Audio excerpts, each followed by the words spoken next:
makes you want to drink till you feel like you are somewhere else. Then another, and another, and another, and another, and another.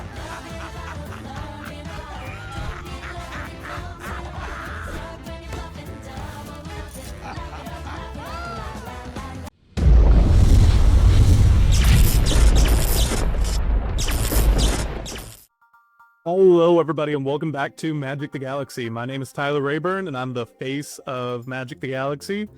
This is my first time, I believe, doing the face cam, and I apologize. The face cam decided to be a little glitchy since I came back from RC Vegas. But speaking of which, I'm actually going to go into my deck choices for RC Vegas, how I did, my considerations, how the tournament actually played out. If you haven't already kind of seen through, go through the meta breakdown of what it looked like, and hopefully this will be very informative. So this here is the deck I ended up registering. I did end up going with Jeskai Blink, and the list I was on 4 Felia, 4 Flage, 4 Quantum Riddler, 4 Ragavan, 4 Solitude. I did play 2 Wan Shi Tong. I had very limited testing with it before the event, because I was busy trying to record videos to put out while I was in Vegas. But I was like, you know what, let's try it over the Fable and Mirror Breakers. Let's see how that goes. I was on 2 Teferi, 2 Prismatic Ending, 1 Wrap of the Skies, 4 Consign, 2 Ephemerate, 2 Galvanic Discharge, and 1 Strict Serenade main, as well as the 1 Cryogen Relic. I played it on the channel just kind of half as a joke, half as testing, but honestly I was very thoroughly impressed by how it performed there, and I was impressed by how it performed in Vegas. Very solid card for the deck. I had some games where I remember I was playing the Jeskai Blink Mirror at one point, and the opponent had like 30 some cards left in the library, and the Cryogen Relic on its own had gotten me so low that I had to do a deck count on myself before casting Wan Shi Tong to make sure I wasn't about to draw myself out of the game. Land-wise, fetches, shock, surveils, kind of what you would expect. 2 Arena of Glory is what I went with.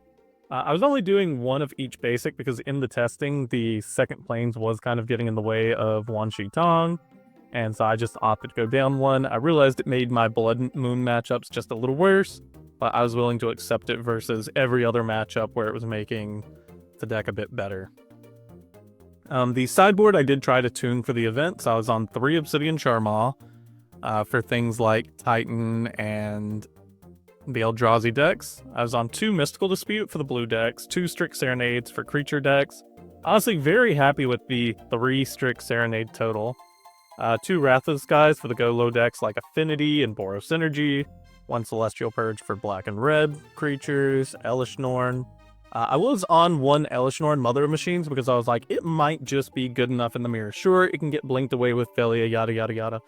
But if they don't have either Galvanic Discharge for 7, or they don't have Felia, then Elesh Norn just gets to sit on the battlefield, and it being a 5 mana card isn't that important in the matchup because the matchup goes so long. Like, I was playing matches with Jeskai Blink where we were going to like turn 20, turn 30, like we were going really far into the game, so Elesh Norn really wouldn't have hurt in those. 1 Force of Negation and 1 Subtlety. Something that in open deck lists the opponents are forced to kind of play around, and it did come in like several matchups. 1 High Noon for things like Prowess, and then 1 Ghost Vacuum as my choice for hitting graveyards. The reason I went with Ghost Vacuum over something like Surgical Extraction or others is because Ghost Vacuum, specifically in the mirror, which I was expecting to run into a lot, is one of your go long cards, so it pushes out their Flage for basically the entire match. And then very late game, you're just exiling creatures from your opponent's grave. Maybe you exile a few from your own. And at some point, you can just slam, pay the 6, and then get a ton of creatures on board, get a ton of value, and that be what it is. Now, I did have some considerations for playing Izzet Affinity. Honestly, in my playtesting, Izzet Affinity was what I had the highest win rate with, and it wasn't even close. It was by a very good margin that Izzet Affinity was winning by about 15 to 20% more than all of my other decks. In testing, I believe Izzet Affinity was pushing like 70% win record over hundreds of matches. But the reason I ended up not registering the deck is because sometimes you do just get varianced out. You know, your Kappa Cannoneers in the bottom 20.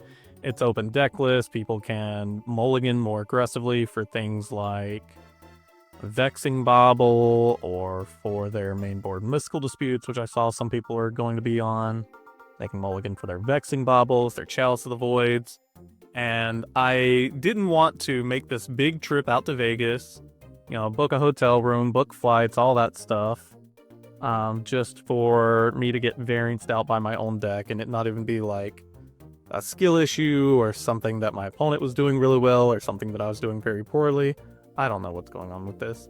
But I didn't want to walk away at the end of Vegas and be like, man, like I got close, but my own deck kind of killed me. Like, I think Izzet Affinity is still a very top choice pick, but I ended up going with Jeskai Blink just because I thought it was the harder deck to sideboard against, and that at the end of the day, if I lost with Jeskai Blink, I wasn't going to feel as bad as if I lost with Izzet Affinity. I also had the consideration for Simic Ritual. I figured counter spells were going to be really good kind of into this meta, you know, stop things like Titan really well, because I was expecting to see a lot of Amulet Titan at the event.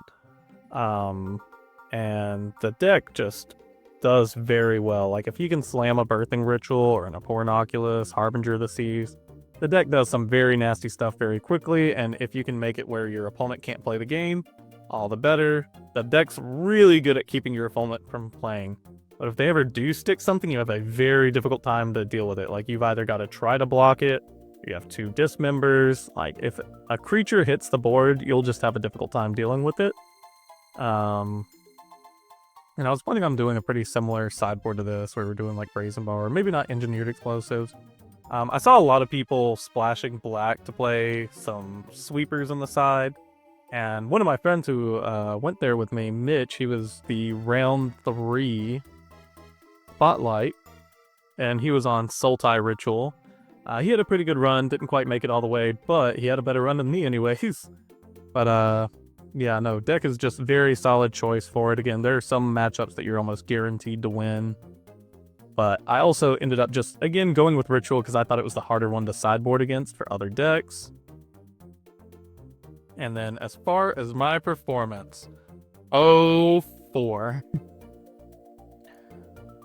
So, just breaking down the matchups one by one. So round 1, I played against Boros Energy.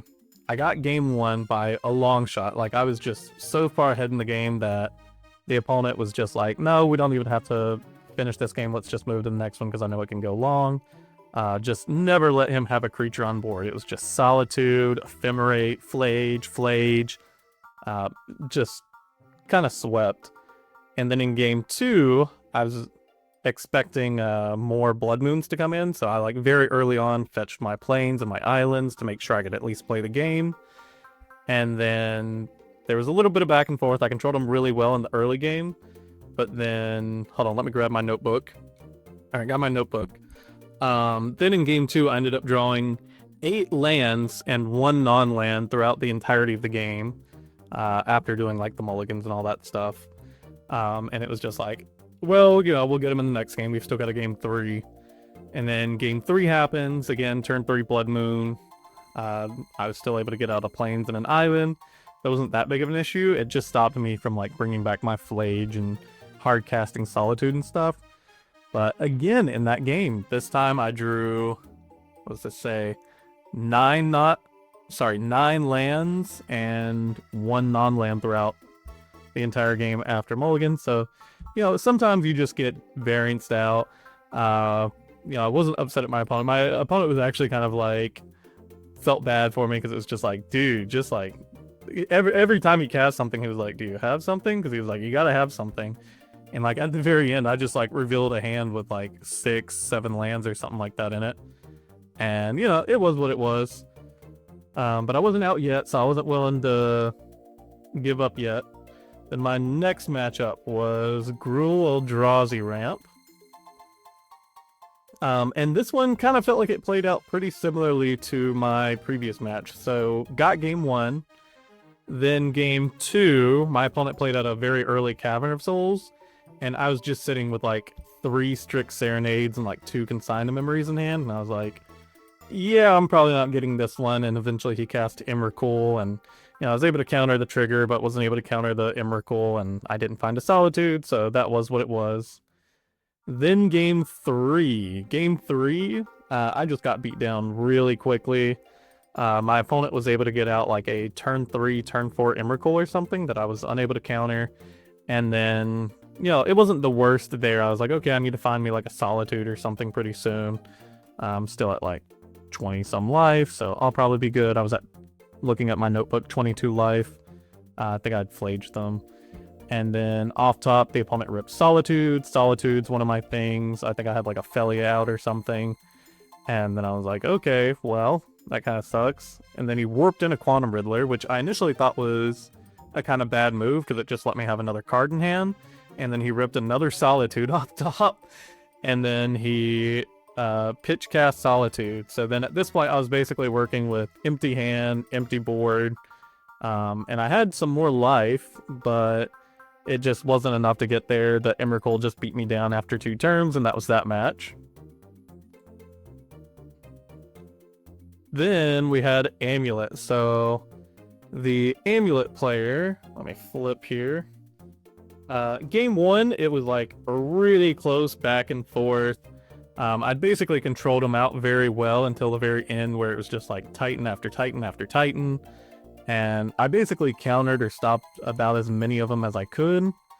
And toward the very end, Wan Shi Tong really carried in this matchup. I think I had like a 12-12 or 13-13 Wan Shi Tong or something like that. And they were able to block it a couple times with like some Arboreal Grazers. But they eventually got there just through attacks, and on one of their attacks, they grabbed Otawara, bounced the Wan Shi Tong, and then with trample damage, they were able to get there. And then in game 3, in game 2, very specific game 2. So they went like turn 1, Boseiju, Arboreal Grazer, into Crumbling Vestige, Amulet. And I was like, okay, Titan start. Then turn 2, they were able to play another Amulet and then played a bounce land. They played the green-white bounce land. Where is it? Selesnya Sanctuary. And I was like, oh yeah, okay. And then they cast an Elishnorn. Unfortunately, I had a Strix Serenade for the Elishnorn. And then turn 3, they play bounce land again. And this time they cast their 1-of Carnage Tyrant. Now I was sitting with Strix Serenade in hand, expecting like another good creature to come down, but Carnage Tyrant can't be countered, and it has Trample and Hexproof. And basically what ended up happening was I had no way to kill the Carnage Tyrant. I had Solitude in hand, I had Strix Serenade, but it couldn't be countered. It had Hexproof. If they had tried to play it some other way, I maybe could have gotten around it, but as things went, the Carnage Tyrant just took the match. The opponent was very well playing into Jeskai Blink. I think they were expecting a lot of Jeskai Blink because they were playing 3 Elishnorn. They were playing Carnage Tyrant. They were kind of playing like a mid-range game after game 1, and boy, did they get there fast. And then in my last match, Mono Red Belcher, it was reported as 2-0. It was actually 2-1. But he got there game 1. Just very quick combo. I think he like turn 3 comboed me. And I think I had originally countered the Ruby Medallion, but then turn 3 he just cast another Ruby Medallion, did a bunch of ritual effects, and then Goblin Charbelcher, and I was like, well, maybe I should have held the Consign to Memory for the Charbelcher, but oh well, maybe a misplay on my end. Then after that, game 2, I got game 2, I was able to control him out pretty well. And then game 3, he stuck a turn 2 Blood Moon against me. So it was my turn 1, so all I got to do was play Arid Mesa. And in my opening hand, I had mulliganed to 6, and I was left with Arid Mesa, Arena of Glory for my lands. And I think my cards I had in hand were like 2 Consigns and like a Strix Serenade. And so I was like, okay, I'm going to have to get out my blue mana pretty quickly. But then in response to the Blood Moon, I was like, okay, well, I've got to get a Plains off my Arid Mesa, and I guess I'm just going to have to try to hope to draw into this island. I never drew it. Like, we went back and forth for like 12 turns or something like that. And eventually he was able to do the combo. I think he was like hesitant to go for the combo because I was just like sitting with a bunch of cards in hand every turn and saying like, go, go, go. But yeah, he did end up getting there for game 3 as well. And then that was just the end of my run. After 04, you're out of, like at 03, I was already out of top 8 contention, but after 04, you're just out of day 2 altogether. And at this point, I was pretty tilted. I went to do some gambling and whatnot. Grabbed me a late lunch, but yeah, pretty poor performance on my end. Again, it wasn't that I necessarily think I made any misplays. Like, only misplay maybe was countering in the very last match against Belcher, countering the Ruby Storm instead of like the Belcher later on. But it could have went either way, really. All right, so let's get into the actual winners from the weekend. So first place was Nathan Goldberg on Amulet Titan. Everybody who plays Modern knows Amulet Titan, very strong deck. His list, 4 Primetime, 4 Arboreal Grazer. He was on 2 Aftermath Analyst instead of 1, but he was also on 1 of the Wandering Minstrel, which if you don't know what this is, you can ignore pretty much all of it except the very first line that says lands you control enter untapped. This is just a Green Sun target to be able to search out basically another amulet effect. Typical lands you would expect. The Golgari Rot Farm was for the Dismember, I believe. Semic Growth, Gruul Turf, Asuva, Dryad. Pretty much what you would expect out of Titan. 2 Summoners Pack, 3 Scape Shift, 4 Amulet, 4 Green Sun, 4 Spelunking. So no Malevolent Rumbles. Just the Green Sun Zeniths and the Summoner's Pack to try to find things here. Their sideboard was pretty interesting. They were playing 1 Dosin the Falling Leaf, which says players can cast spells only during their own turns. So this gets around all the counter spells that you might expect out of something like Simic Ritual and whatnot. 3 Dismembers, probably for some creature removal. They're forced to basically play the Dismember because of things like Harbinger of the Tides and the red creature who also has the Blood Moon effect on him. The name's blanking on me right now. Tireless Tracker, Force of Vigor, Collector Roof, Mystical Dispute, Boseiju, Otawara, 6, 2 Vexing Baubles, which to my understanding is mostly for things like Solitude, and Insidious Fungus, and an Ice-Till Explorer. But big congratulations to Nathan Goldberg for taking it. I gotta say, not the happiest about seeing Amulet Titan take it. I'm sure a lot of people aren't. But honestly, takes a lot of skill to go this far. He'd performed very well. I mean, 16-2 as your overall record is just killing it. And then getting into the top 8, so we had Amulet Titan. There toward the very end, there was Izzet Metalcraft, which is something pretty similar to what I played on the channel recently, where we had the Kori Steelcutter deck, and that's basically just what this is it's the Kori Steelcutter deck. So 4 Emery, 4 Tamiyo, a Haywire Might. They're on 3 Quantum Riddler, which is just great draw spell. Maybe we should have played that over. I think we were playing Thoughtcast or something. 1 Preordain, 4 Unholy Heath, 3 Metallic Rebuke, 2 Flame of Anor. Just kind of like a mid-range control-y deck that uses Emery and Tamiyo for advantage, and then uses Kori Steelcutter to have some speed. Very solid deck. We saw Izzet Affinity. Pretty similar list to what I was kind of planning on bringing, where we were kind of low on weapons manufacturing, but still playing it, because it is necessary for things like Wrath of the Skies and gives you a mid-range against things like Boros Energy. Speaking of Boros Energy, we had a couple of Boros Energy players toward the top 8, taking 4th and 5th. We had Esper Blink at 6th, which is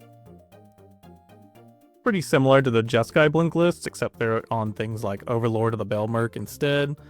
Which, all in all, really solid deck. Also getting access to things like Thoughtseize is really important in a meta like this.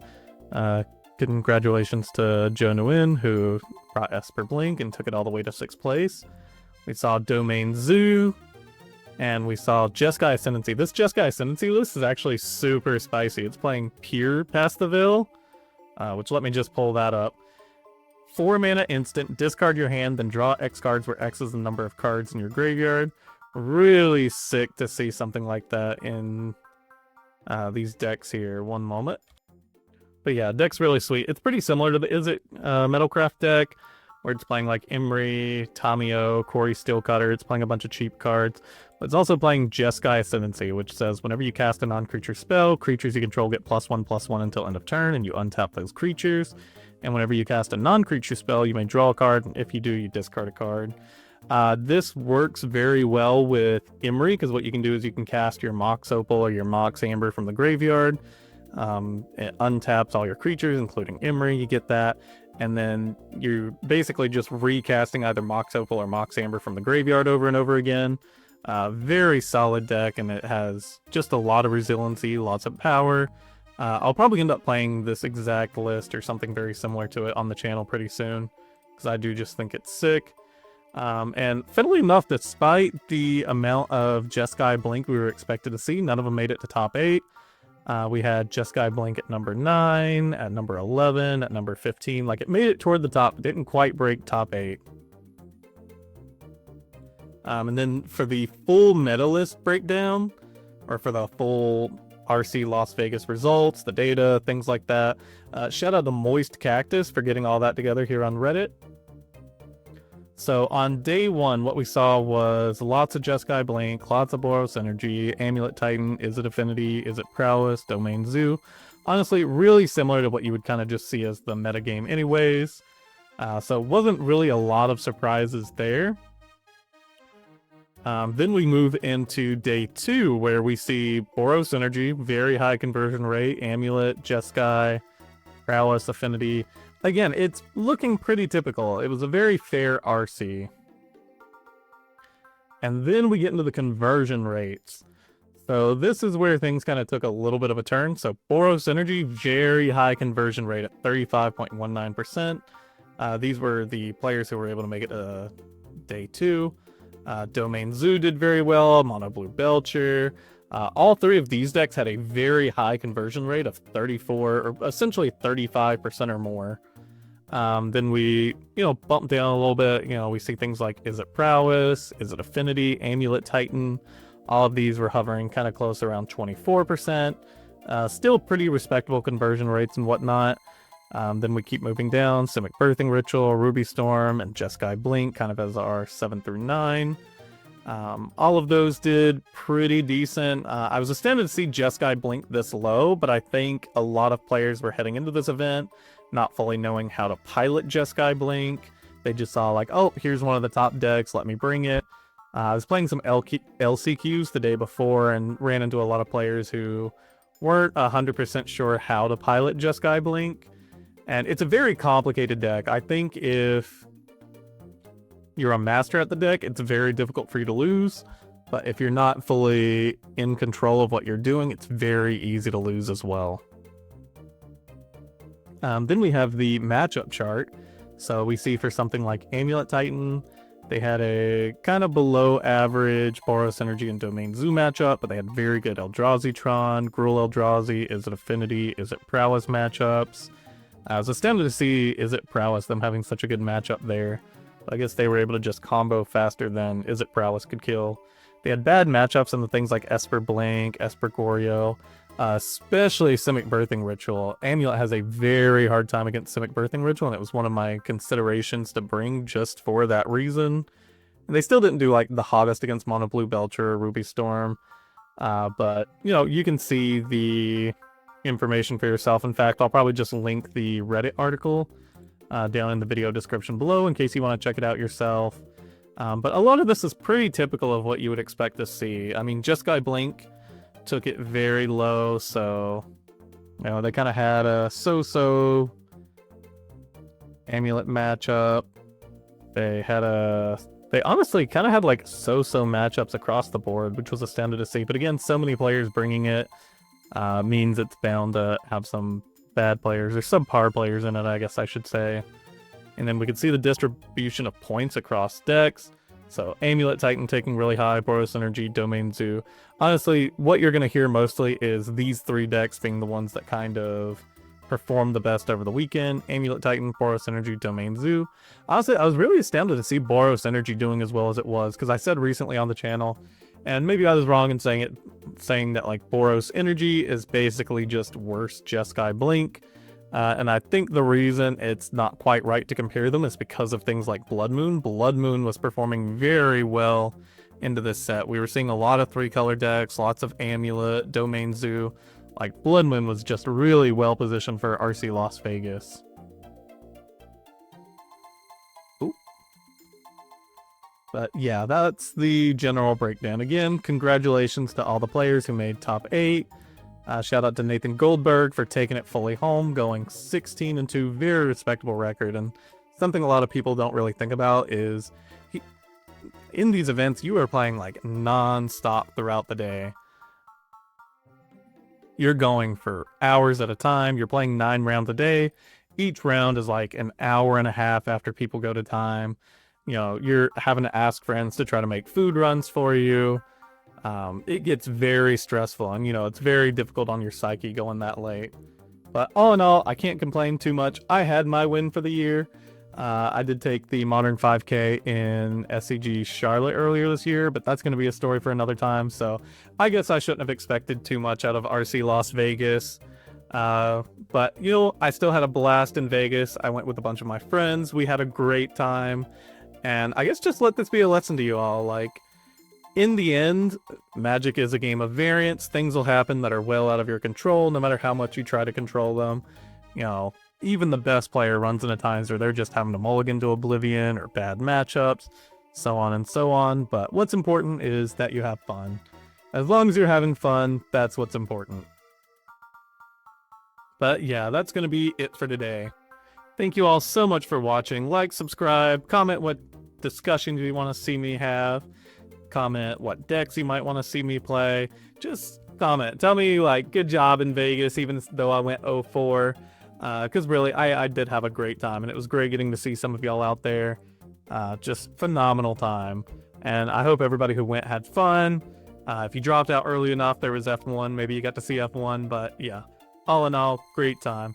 Love y'all. See y'all tomorrow. Peace out.